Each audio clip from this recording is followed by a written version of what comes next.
সর্বপ্রথম কিয়ামতের ময়দানে নামাজের হিসাব হবে, অথচ নামাজের ব্যাপারে আমরা এত তুচ্ছ তাচ্ছিল্য, এটারে কোনো গ্রহণযোগ্যই মনে করি না।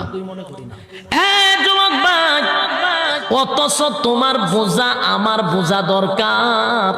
পৃথিবীতে যত ইবাদত আছে, যত আমল আছে, যত বিধিবিধান আছে, সবগুলা আল্লাহ জমিনে পাঠাইছে। বলুন কোথায় পাঠাইছে? নবীর কাছে জমিনে পাঠাইছে। যত ইবাদত আছে সব ইবাদত জমিনে পাঠাইছে। শুধুমাত্র একটা ইবাদত নামাজ জমিনে পাঠায় নাই গো। এই নামাজটা আমার নবীরে 7 আসমান টপকাইয়া, সিদরাতুল মুনতাহা টপকাইয়া, আরশে আজিমে নিয়া বন্ধুরে বন্ধু নামাজ হাদিয়া দিছে। সুবহানাল্লাহ, বাড়ি গিয়া কইবে।